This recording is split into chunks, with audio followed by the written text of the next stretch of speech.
está enterrado en el pabellón Santa Carmen, en el nicho 55A del cementerio El Ángel. Así que si quieren visitarlo, vayan al cementerio El Ángel, en el pabellón Santa Carmen, en el nicho 55. Ahí está enterrado Juan Ojeda. Fue alumno de la escuela primaria 333, fue alumno de la Gran Unidad Escolar San Pedro y fue alumno de la Facultad de Letras y Ciencias Humanas de la Universidad Nacional Mayor de San Marcos, mi alma mater, donde yo estudié. Ahí él estudió filosofía y para coincidencia yo también estudié filosofía. Y para coincidencia estuve hospedado 5 años, viví en las 2 residencias, pero él se hospedó en una habitación, la residencia de Ciudad Universitaria, donde para coincidencia viví yo. Y quizá tuvo como compañeros a quienes después serían algunos profesores míos y algunos amigos también. Y fue asimismo alumno libre de pintura y de escultura en la Escuela Nacional de Bellas Artes.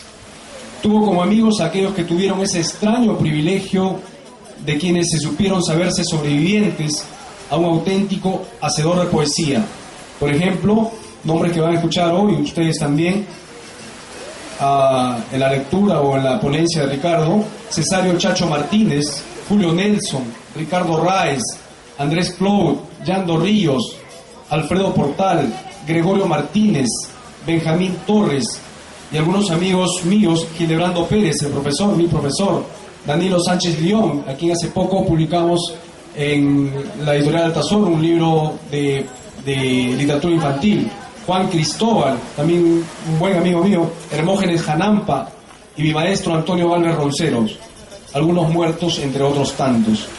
Gilebrando Pérez dice lo siguiente de Juan Ojeda, dice: conversar con Ojeda, escuchen esto, era enriquecer nuestra íntima visión del mundo, porque con su generoso trato se disipaban muchos nubarrones que pendían sobre nuestra frente, porque su vocación inquebrantable por la poesía y el socialismo nos reconforta, y no sé todavía bien por qué ya nos enorgullecía, porque a diario entrañamos su palabra cálida y detonante, cuyo nombre es desde ya un hito, una señal insoslayable, imprescindible en la historia de la literatura contemporánea de nuestro país.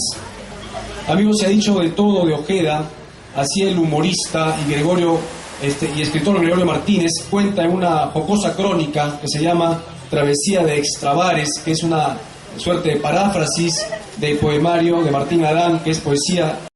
Él siempre habitó la noche, él siempre quiso enfrentarse con la realidad más dura directamente.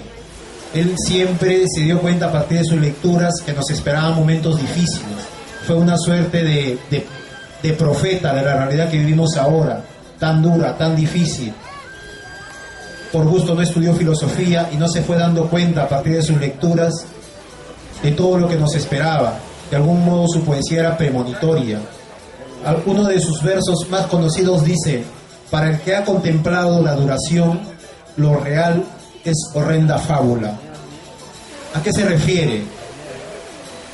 A que la experiencia nuestra, vivida en permanencia con la realidad, con lo duro de convivir, cada día se iba a hacer más difícil. Si nosotros comenzamos a indagar en la poesía de Juan Ojeda, para quienes es muy difícil de entender, pero cuando nos vamos familiarizando con su palabra, nos vamos dando cuenta cómo él es un profeta de desnudar el sistema en el que vivimos. Obviamente él tenía una posición política y el sistema capitalista, él no era ciego, él se iba dando cuenta que iba corroyendo poco a poco al ser humano, y ahora nos damos cuenta que somos consecuencia de todo este sistema capitalista que nos está llevando a la destrucción, ¿no? Desde el medio ambiente, desde nuestras propias costumbres, nos matamos todos los días, nos contaminamos, morimos de cáncer por todo lo que consumimos, todo el producto de un sistema en el cual el ser humano se ha ido equivocando poco a poco. Y ya muchos pensadores, muchos filósofos, muchos científicos nos han dado inclusive ya un plazo de muerte, ¿no? Para muchos ya la raza humana, la especie humana está en extinción. y ya Juan Ojeda se iba dando cuenta de esto a partir de lo que ofrecía en su poesía. En ello reside la importancia de su obra, y ojalá que ustedes nunca olviden esta jornada, en esta tarde, y se den cuenta de que un día alguien les habló, algunas personas le hablaron de Juan Ojeda, de un poeta que pese a su juventud, pero para nosotros es un orgullo haber hecho esta publicación con la única intención de que todos los chimbotanos puedan acceder a ella y conozcan acerca de la poesía de Juan Ojeda. Es un poema muy breve, con un precio, nosotros estamos dejando esta plaqueta a ustedes para que aprendan a valorar a la poesía chimbotana, a los poetas de Chimbote y sobre todo a todos los escritores de esta localidad. Chimbote ha crecido mucho y creo que a nivel cultural también.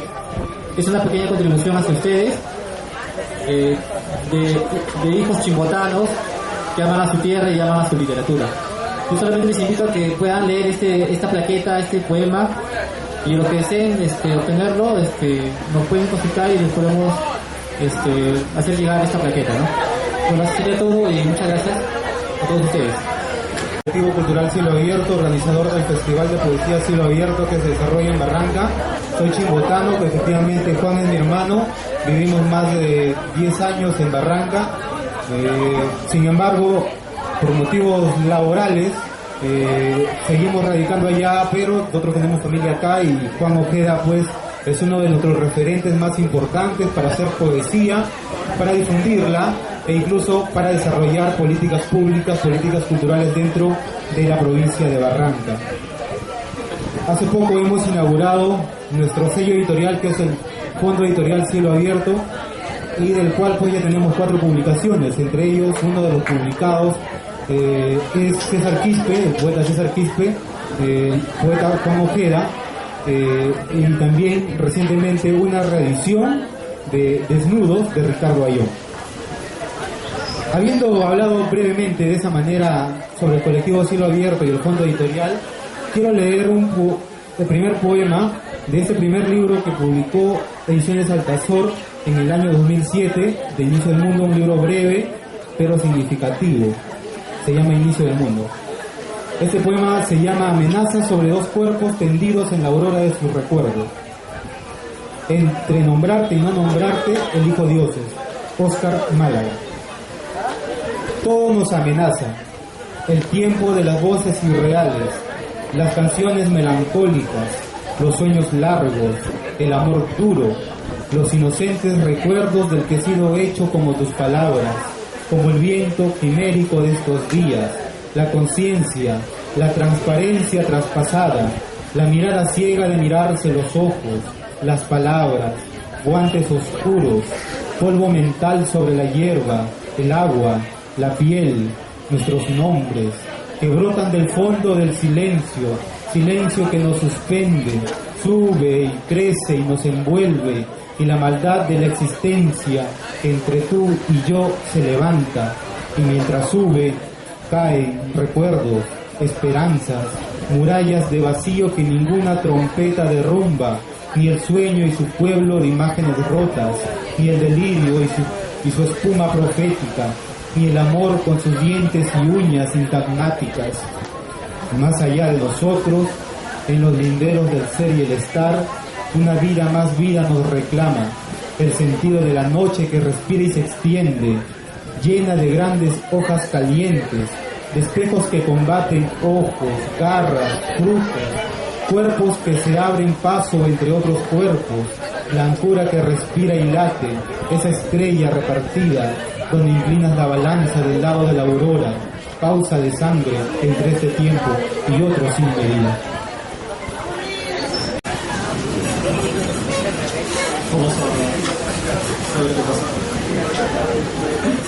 Uno, oír el maldito ruido de medianoche, que todo lo acaba, que todo lo silencia, huir a nuestras torres, llevarme la mano al rostro, volver a la piedra mientras observo, perder el capuchino meante en la avenida, terminar al lado del gran reloj, de Yahoo, saber cuál es tu nombre y el mi nombre, tratarlos en espiral de decadencia, los pequeños pies en su retiro y consuelo, Una hora más pesada que la otra, tocar el cielo, jugar con el sol sin moverme, esperar la tormenta a las 6:40 y desaparecer en la oscuridad.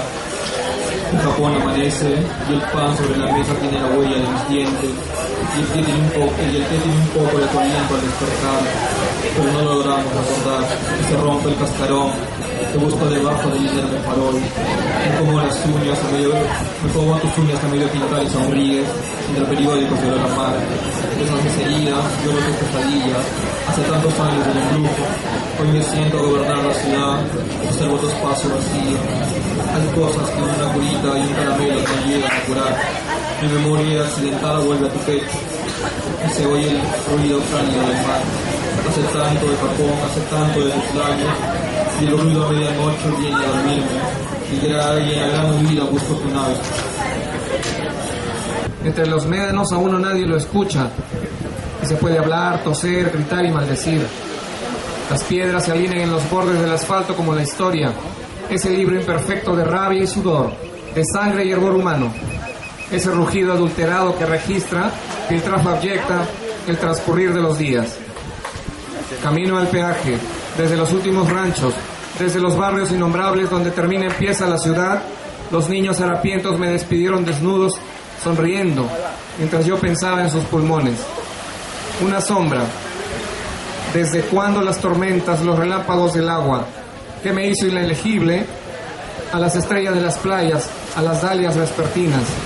¿Desde cuándo el espanto y las traiciones, el silencio y la ausencia, las angustias y desgracias se imponen a la vida y los sueños, al sol esplendoroso de las plazas, a la esperanza de los hombres?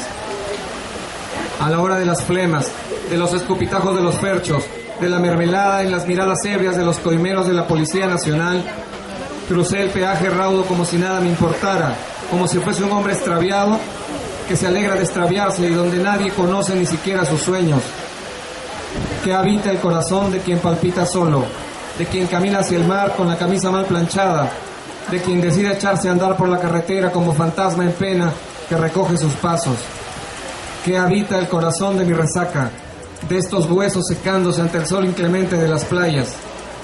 Quien grita en el silencio del desierto sin decir nada, quien busca un espacio entre las nubes y la arena para hacerse sepultar y colocar su crucecita.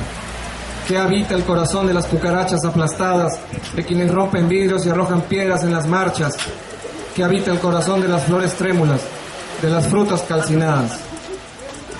A la altura de Besique, con el sol en la espalda y los camiones de basura como escolta, me detuvo un patrullero para pedirme mis papeles y tuve que darle mis poemas. Así se llevó la policía lo único que traía en la mochila y en mi vida. Así se llevaron mis palabras.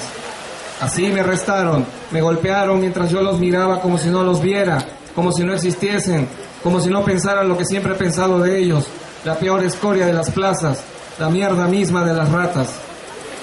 ¿Hasta cuándo pretenderán encerrar mis palabras?, les gritaba, si el pétalo petardo estalla ahora en las avenidas y arroja a los cuatro vientos mis ataditos de palabras, su mejor verdor. ¿Hasta cuándo las mañanas me darán ¿Hasta cuándo las mañanas me darán solo el colchón de paja donde duermo, los pasadizos hediondos de la infamia? Llegará el día en que vomitaré el pisco y la tristeza, las sombras necias que me arrastran. Llegará el día en que mi garganta destrozada mutilará el hedor de las mañanas. ¿Escuchará entonces alguien mis palabras más allá de sus desbordados cielos? En la soledad más salvaje de mi encierro, en la hora última y a los hechos me remito, de pronto pensé en mis hijos. Me vi en sus ojos transparentes, grandes y negritos, en las brasas de sus pechos de donde surge y se incinera siempre el llanto. Pensé también en las mujeres que un día me amaron. Recordé las veces que fotografié a mi musa frente al océano, nuestro deambular por los insondables médanos de la noche. Volví a las veces que dibujó en las orillas del viento, en los campos de cultivo donde nadie siembra, en las aguas que todo lo devoran, en todas partes, en la antesala misma del infierno. Pensé además en mamá, que a esa hora debía estar llamándome desde el primer piso de su casa. Baja, Ucho, ya está el almuerzo. El lomo saltado se va a enfriar. ¿En qué consiste la esencia de las almas envenenadas, desesperadas y moribundas? ¿Qué hace que el anhelo último y definitivo, preciso y concreto, esté vinculado a las arenas clandestinas, a los embarcaderos olvidados? con qué se embriagan quienes han recibido la estocada del estribo, los de la línea de fuego, inminente fiambre de los cochos del muelle artesanal. ¿Por qué se parecen tanto los abismos al letargo profundo del silencio? ¿Por qué la existencia, la forma de mirar y de pisar el mundo, es cruel con los que aún pescan de noche en la tormenta, ebrios de tantos naufragios? Cuando volví a la pista, mi dolor seguía caminando hacia el mar. La misma vía, el mismo silencio, era mi voz de nuevo, el mismo temblar. De las ventanillas de los autos, los párvulos me gritaban: huevón, ¿por qué no chapas miniván? Al caer la tarde, empezó a llover, y fue entonces que en la línea dorada del horizonte apareció Tortugas, la curva, la desierta carretera a mi sagrado reino. Aquí estoy, mar, camarada de siempre. En mi ciudad muchos han muerto perseverando en trabajos estériles. Desaparecieron quienes hacían temblar a los muertos y llorar a los vivos. Se suicidaron quienes interactuaban con el rumor silencioso de las olas en las playas olvidadas, donde el vapor de agua de las nubes se condensa y precipita para que lo aprovechen las plantas, para que aumenten los caudales de los ríos, para que se desborden los pantanos y para que se infiltren también en los suelos. Aquí estoy de nuevo. Me rompí la vida en las corrientes subterráneas de la existencia, anegadas por la lluvia, que inevitablemente desemboca siempre en tus aguas. Me dijeron que la tristeza puede ser también bonita. Por eso vine a dejarte este poema, pequeña ofrenda a leerse en voz alta y con los ojos cerrados ante los sordos, ante los ciegos. He aquí mi contemplación última, mi vida destrozada, mi faz abierta hacia el cielo. Gracias.